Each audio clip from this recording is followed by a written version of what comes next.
So when I first came to Colombia, it was only to visit my friend, only for a week vacation. So the first day I arrived, my friend kind of left me out to dry. I didn't speak any Spanish, and I arrived at the airport, and I had to communicate with the people to arrive at my friend's apartment.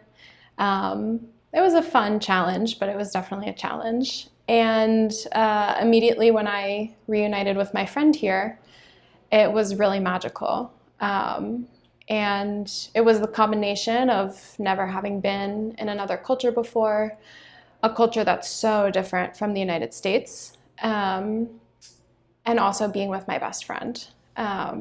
So we were together on a sort of like a vacation, for a week. But then after a week of vacation, we wanted another week. And then we wanted another week.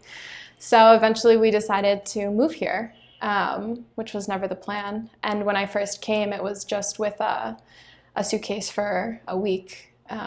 It certainly wasn't with the intention to stay for now what's been more than 2 years.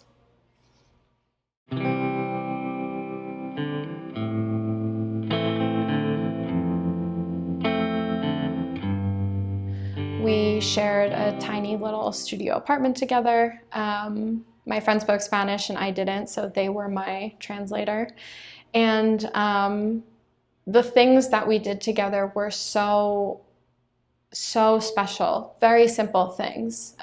Taking a bus through the city together, taking a bus outside of the city and looking at the mountains together. But to be able to share that with someone and have that memory saved with that person feels so fulfilling. I have really, really great friends. I'm so grateful for them.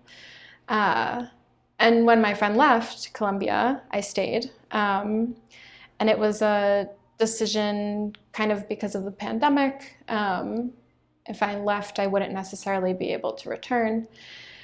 And I met my partner, who's Colombian, and my partnership is very much about a friendship as well. And being able to have this incredibly deep, special friendship with a language barrier has also been a challenge and, an exciting challenge, but something that's taught me a lot about connecting to people.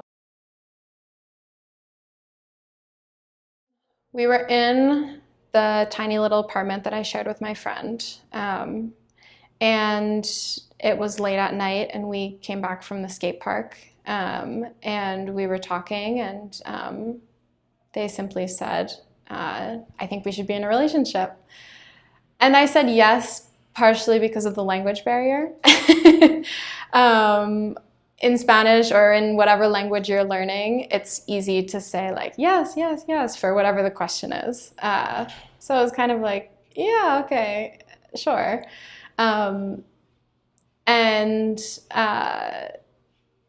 It was something where I think really for the first time in my life, I wasn't trying to have a plan. Being here has taught me that a lot. I've become so adaptable in ways that I never was before because it's hard to plan for things when the system is completely different or you don't understand what people are saying to you.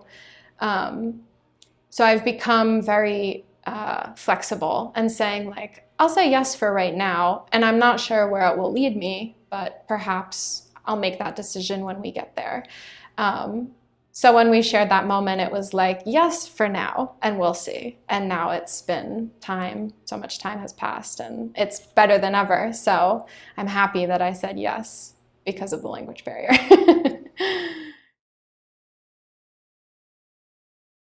So when I first came to Colombia, I'm from the Northeast in the United States. So there's 4 seasons, there's a lot of snow.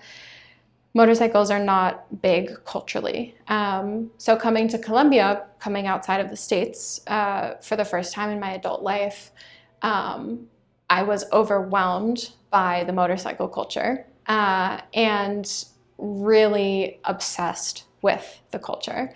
I'm not sure if you've ever heard of pick-app. Pick app is like Lyft or Uber, but for motorcycles, like a motorcycle taxi app.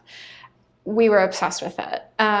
One of my friends, a different friend, talked about how they used Pick app, like a dating app, to see who their motorcycle driver would be. I mean, every opportunity to ride on a moto we took. And it was immediately something I wanted to do, to have a motorcycle as soon as I came. But I didn't speak Spanish. You know, you have to go through a whole course to get your license. And I was really overwhelmed by the process, so I kind of put it to the side.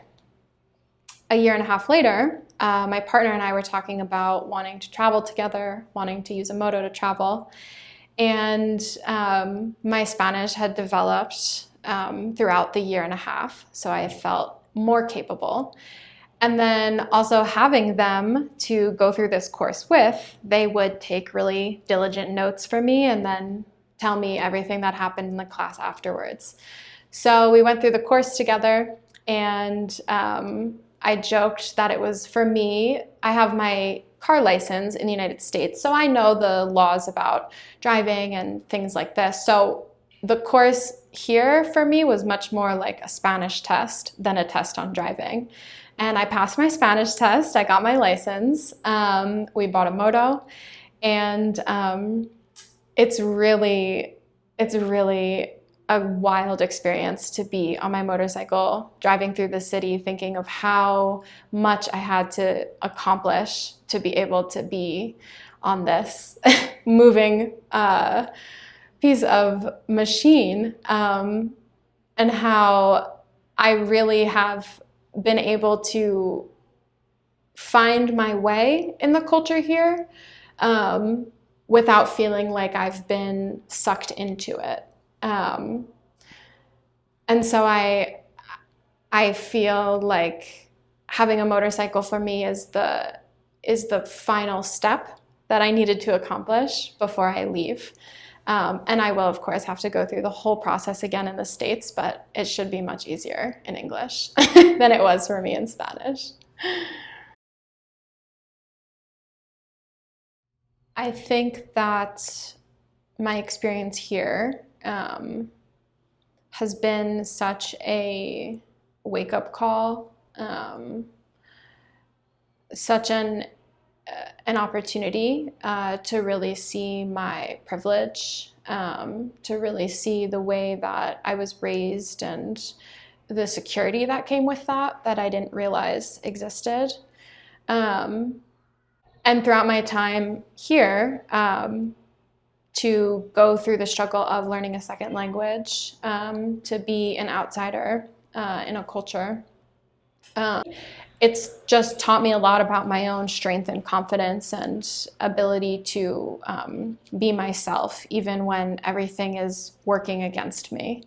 So I think that the experience to be in a different place, to have these challenges, it's so hard and it's so difficult, and I've had more bad days than good days. But ultimately, I feel really confident in who I am, and I think that's because of the challenges that I've faced.